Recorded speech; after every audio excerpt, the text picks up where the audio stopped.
Sabar. Jadi nak macam mana nak tenangkan? Itulah cara nak tenang. Abang, tali besen kita tu 14 inci, kecil sangatlah abang. Belilah yang 50 bang, yang besar LCD tu bang, 50 inci Panasonic, RM5,999. Tak payah. Nanti abang ada duit beli. Sekarang ni tengok je TV ni, asyik ada gambar udah. Syukurlah. Kamu tengok orang sebelah tu, tak ada TV, tu yang duduk tengok Gusti di kedai kopi tu. Sian. Tuan-tuan perhati dah orang yang lepak di restoran, tengok Gusti kat restoran. Demo tu tak ada TV di rumah. Itu yang tengok TV di kedai kopi malam-malam. Kesian tuan-tuan, terpaksa bayar nak tengok TV di kedai. Kita ni syukur ada TV 14 inci, alhamdulillah. Masalah dia abang, TV orang lain color, TV abang ni kejap ada color, kejap tak ada color. Apa susah nak ada color? Kamu tepuk je, pak, nampak ada color, nampak? Yang pandai tepuk suami je. Suami pergi kerja hitam putih balik, isteri tepuk tak keluar, hancur TV tu. Bila kita faham ada orang lain lebih teruk daripada kita, kita akan jadi hamba yang bersyukur. Bila tuan-tuan tengok orang lagi tinggi pada tuan-tuan, tuan-tuan takkan bersyukur dan takkan rasa nikmat apa yang tuan-tuan ada. Tuan-tuan pakai kancil, pergi tengok orang yang pakai Lexus. Abang, kereta apa ni abang? Lexus, jangan tengok depan. Abang, kereta apa ni abang? Jangan tengok. Tayar Lexus tu saja sama harga dengan kita punya kereta kancil. Lampu hijau yang zoom jalan. Ya Allah, abang belilah bang. Tunggu lagi 2 km, rosak kancil tu. Dia merajuk tuan-tuan. Tak sahlah tengok kereta Lexus ke, Lamborghini ke, Porsche. Tak payah tengok. Tengok yang ini aja. Banggakan dengan apa yang tuan-tuan ada. Tuan-tuan akan rasa nikmat. Buka cermin tingkap kancil tu, tuan-tuan pegang macam tu pula, akak-akak pegang tu, hanger tu. Seronoknya, angin masuk menderu-deru. Dia buka lah cermin tingkap tu, gelamah dia ke sini. Tu yang buka tingkap tu, gelamah sampai ke siku. Kak Leha, bye-bye, nampak tu, nak tunjuk tu. Dia tak tahu bukan setakat Kak Leha tengok, perompak pun tengok. Gelamah banyak tu, kita kejar, tu yang kejar lah.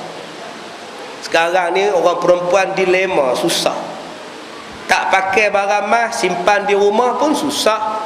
Nanti kalau aku mati, suami menikah baru, isteri dia pula yang pakai. Bila pakai barang mas pun susah.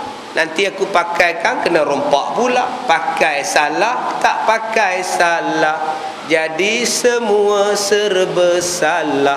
Itulah zaman sekarang. Payah tuan-tuan. Sebab tu balik kepada jalan agama. Jalan agama senang. Apa yang tuan-tuan ada, syukur. Syukur. Jangan tengok anak orang lain. Anak dia 5 masuk universiti, semuanya ada R di belakang. Engineer, doktor, teacher, semuanya, lawyer. Semua hebat-hebat lah.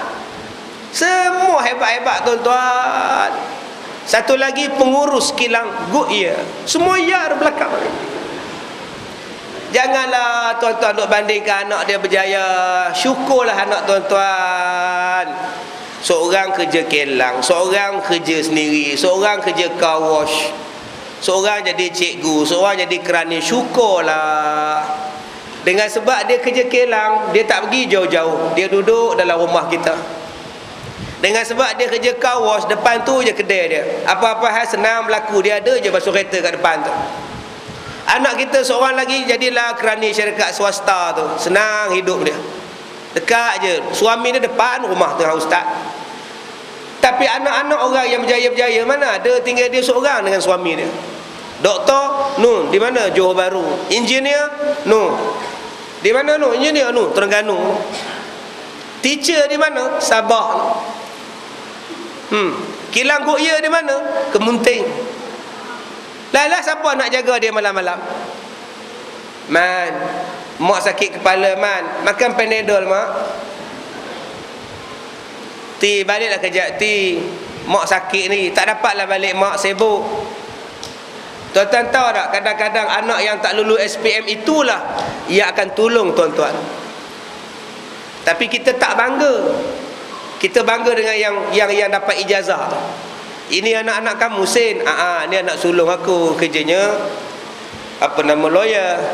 Ini anak nombor 2 aku, kerjanya doktor. Ini anak nombor 3 aku, kerjanya arkitek. Yang nombor 5 ni tak apa jadi, bodoh sikit. Itu yang kerja kilang tu, nampak tu. Tu dia lah tu, tidur lah tu. Malam kan nak kerja. Dia bodoh sikit, yang lain-lain jadi, dia tak menjadi. Dia tak tahu yang kerja kilang itulah yang duduk dengan dia. Malam-malam mak sakit urat, yang kerja kilang tu lah urut. Nak pergi beli ikan, yang kerja kilang tu lah pergi beli. Yang malam-malam duduk teman dia tidur, yang tak lulus SPM itulah. Allah ni maha bijak tuan-tuan. Dia tak bagi semua berjaya. Sebab ada orang dalam yang tak berjaya itu, kadang-kadang dialah yang membantu kita. Ni surau ni, masjid. Tuan-tuan carilah mana-mana masjid, tuan-tuan carilah mana-mana surau. Agak-agak siapa yang kutip tek cicak? Siapa yang bersihkan tandas? Siapa yang lap tingkap? Siapa yang vacuum kapet? Bila kenduri kenara, siapa yang basuh pinggan? Ada orang yang berpelajaran tinggi yang buat benda itu. Siapa yang buat? Kadang-kadang orang itu lebih mulia daripada kita, walaupun dia cuma lulus darjah 6 saja.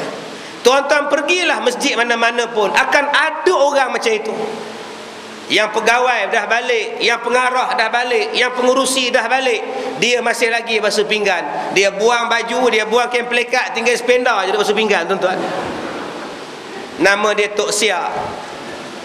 Kalau tak ada Tok Siak, apa jadi pada surau kita? Tapi siapa ngenang Tok Siak? Siapa ngenang Tok Imam?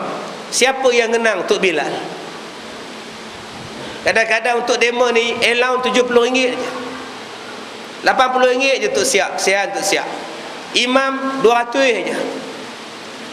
Tu sebab imam Hindu lagi lawyer, lagi loaded daripada imam kita. Kita kena ubah tuan-tuan. Kalau kita sendiri tidak hormat kepada orang yang berkhidmat kepada masjid, pada surau kita, macam mana orang nak hormat kepada kita, bangsa Islam, umat Islam? Jadi tuan-tuan, dua benda ini kalau tuan-tuan buat, tuan-tuan akan ditulis sebagai syakiran dan sabiran di sisi Allah Subhanahu wa taala. Jadi tuan-tuan, saya rasa sekadar itu saja. Tuan-tuan pun ada kenduri. Saya tengok kenduri depan tu tadi, tuan-tuan pun dah gelisah kena pergi kenduri lagi. Jadi cukuplah sekadar itu. Saya ni tuan-tuan dah ceramah seluruh Malaysia, Sabah, Sarawak, Singapura. Ya, dah 18 tahun saya ceramah. Inilah kali pertama saya datang di tempat tuan-tuan selepas 80 tahun menjadi penceramah. Jadi kalau nak jumpa lagi pun, lagi 18 tahun lah insya-Allah.